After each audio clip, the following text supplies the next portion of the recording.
كوميشنka qaranka xakamaynta HIV/AIDS oo ku guda jira dardargelinta barnaamijka baraarug ee la xiriira wacyigelinta xanuunka HIV/AIDS ayaa wacyigelin ballaaran oo faahfaahsan siiyay ciidanka asluubta Somaliland. Kulanka wacyigelinta oo ka dhacay taliska guud ee ciidanka asluubta ayaa waxa ka qayb galay agaasimaha wacyigelinta iyo abaabulka Maxamed Xaaji Yaasiin, taliyaha ciidanka asluubta Sareeye Guuta Axmed Cawaale Yuusuf Libaax iyo howlwadeeno ka mid ah komishanka. waxaana ciidanka sharaxaad dheeraad laga siiyay siyaabaha xanuunkaasi ku faafo iyo inaan la takoorin dadka xanuunkaasi la nool. ugu horeyn waxaa xarunta taliska ciidanka asluubta ku soo dhaweeyay mas'uuliyiinta komishanka xakamaynta HIV/AIDS, taliyaha guud ee ciidanka asluubta Sareeye Guuta Axmed Cawaale Yuusuf Libaax iyo taliye ku-xigeenka ciidanka asluubta Sareeye Guuta Xasan Cali Cawad. waxaana ciidanka kula dardaarmeen in wacyigelintaasi komishanka ay weeleeyaan cudurrada faafatayba AIDS-ku iyagoo inaga siinaya mahmaadii odhan jirtay alwiqaayatu khayru min alcilaaj, yacni ka hortagu wuxuu dhaamaa wuxuu ka fiican yahay daaweynta. waxaa halkan laynoogu yimiday maadaama aynu bulsho wada nool nahay, haynana dad badan oo ammaano inagu ah, ayna ku jiraan dad caynkaasi innagana laga yaaba inay ku jiraan, sidaynu u ogaan lahayd inuu cudurkani nafteennana uga ilaalino, dad kalena uga ilaalino, dadkaan gacanta ku hayno iyo kuwaan la noolnahay iyo ubadkeennaba, si ay u noqoto wax la xakamayn karo oo inoo keenin in dadkeenna iyo dalkeennu ay dabargo'aan. cudurkan looma samaynin, waa cudur looma samaynin ciyaar in guddi joogtaa loo sameeyo. dhibka uu leeyahay la arkay, marka qof walloba risaalaa lagu dhiibayaa, waxa lagu dhibayaa inaad ammaano qaado oo aad ubadkaaga iyo ehelkaaga iyo inta aan u helin inay dhegaystaan aad u sii qaado, inaad adiguna dhegahana weele waxaan lagu sheegayo weele. waxay ku fiican tahay inaynu qaadno risaaladaas si wanaagsanna ha loo dhegaysto. أو هركعيو قاسمها وعيقلينتا حنونك HIV/AIDS كاسو مصيبو لوغ يحي إنو ودن كان نكو فافيو oo yahay xanuun jira. sidaa darteedna waxa laga maarmaan noqotay in laga wacyigeliyo dhammaan ciidamo iyo ummadda reer Soomaaliland dhamaantoodba.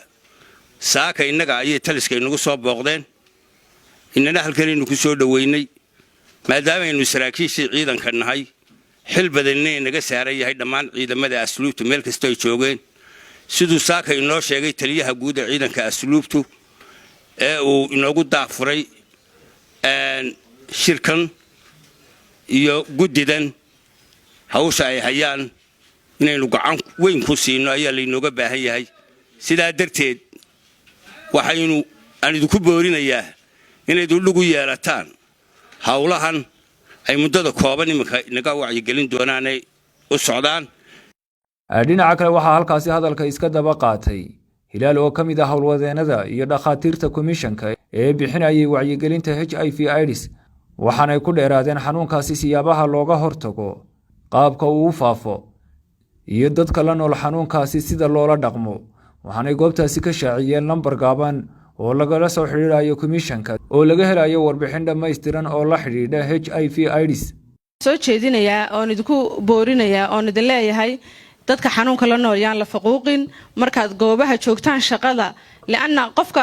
xataa dadka qaar waxa koorneen koobka shaaha baan ku kala qaadanaa oo soo dhawaashan lagu kala waxa soo dhan lagu ma kala qaado. haddaad meel la fadhiisato iyo haddaad wax la cunto iyo haddaad wax la cabto iyo haddaad shaarkaad xidhantaa adigu ku dhiday xataa uu ka daba xidhada ama la xidhato waxba kuma kala qaadaysaan, laana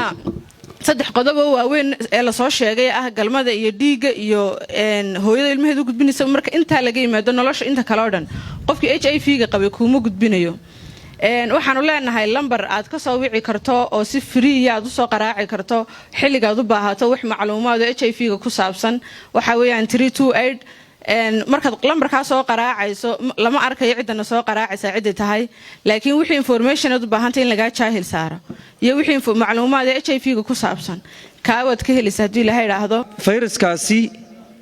jirka wuxuu ku soo gaari karaa ama ku gali karaa jirka qofka bini'aadmiga in xanuunka qabin wuxuu ku gaari karaa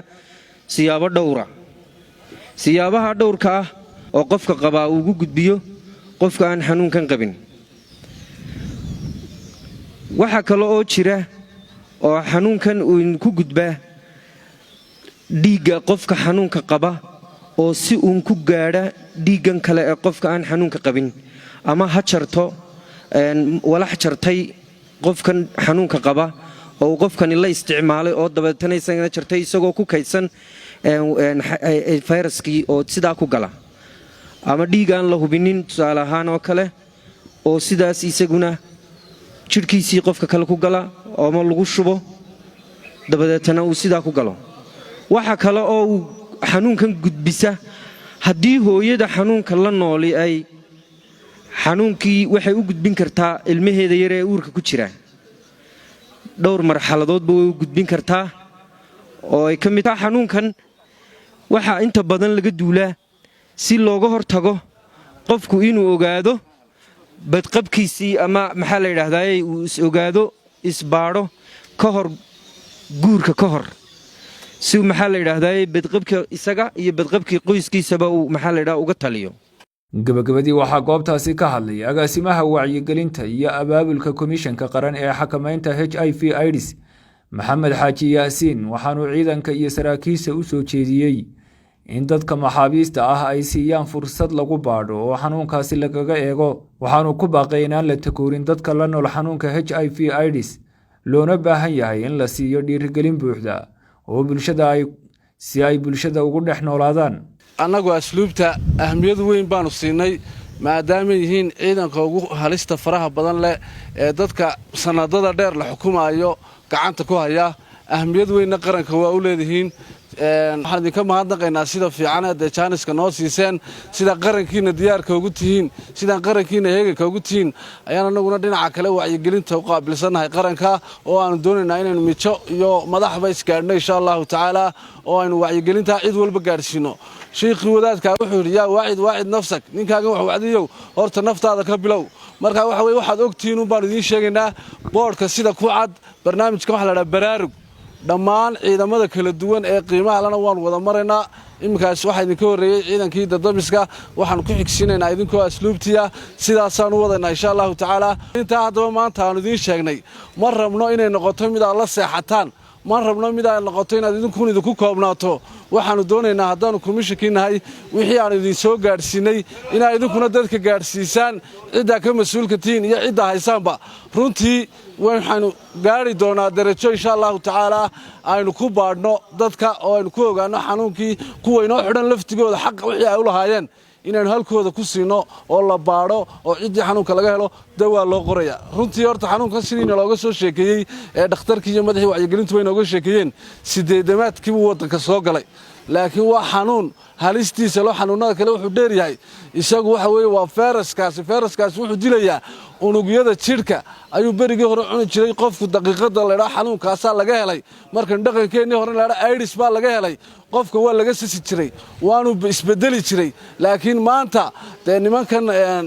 reer yurub ee inta badan fikiraya dee iyaga ifkaa lagu siiye waxoodii ma odhan karno inaga caqli badan yahin laakiin ifkaa lagu siiye waxoodii oo dee waxa weeye xaabadaynu isla garanayno. sidaa darteed waxaa la yidhi dawo ayay sameeyeen dawadaasi waxaa loogu talagalay inay fayraskii halkiisa ku aamusiiso oo aanay dilin laakiin way naaqishaysaayoo awooddii uu lahaayee uu ku difaacayay ciidanka imika marka la idhaaho jiiddaa hore guutaa la geeyey haddii lala soo kacoon loo geynin ciidan kale waa lala soo kacayaa dee guutadaa reeri waa lala tegayaa. haddii laakiin gurmad loo geeyo gurmadkaas wuxuu noqonayaa inuu difaac galo. marka dawadani waxay adkaynaysaa sidii naloo sheegayba waa difaaca laakiin odhan mayno xanuunkiibaa tegayoo suuraaya. xanuunkii wuu joogaa wuxuu mashkiladda u dheer yahay qofkaasi hadduu dawadiisa qaato intii noloshiisa ilaahay u qadaray wuu gaadhayaa laakiin hadduu dawadaas sagsaago hadda ilaahay baa og oo ilaahay baa wax badbaadiya. laakiin ahmiyadda ugu weyn ee la doonaya waxa weeye sida qofku macaanka iyo dhiigkarka iyo xanuunada kale ula noolaanayo inuu HIV-ga ciddii u asiibto waa dee masiibooyinkaa wareegaye ee ilaahay dee uu la kulansiiyo inay ku qanacdo inay nafteeda markaa aanay dee kalsooni darre ka qaadin ee wixii talo ah sidii naloo sheegay dee komishanka oo uu guddoomiye ka yahay madaxweynaha qaranka jamhuuriyadda somalilan mudane muuse biixi cabdi waxaad halkaa ka dareemaysaan ahmiyadda la siiyey sidaa darteed lambarkaa gaabane 328 ayaad xogta ka soo qaraacaysaan ciddii markaa aad isleedihiin kale xataa saaxiiba ee warkaa ku weydiisa lambarkaa yare baad siinaysaa telefoonkiisina cid arki mayso xog wuxuu u baahnaa iyo ka aan ogeynba halkaasaa laga siinaya gabagabadii waxaa halkaasi ciidanku uu su'aalo la xidhiidha xanuunka HIV/AIDS ay ku weydiiyeen mas-uuliyiinta komishanka oo dhankooda iyaguna halkaasi uga jawaabay su'aalahaasi uga yimi ciidanka.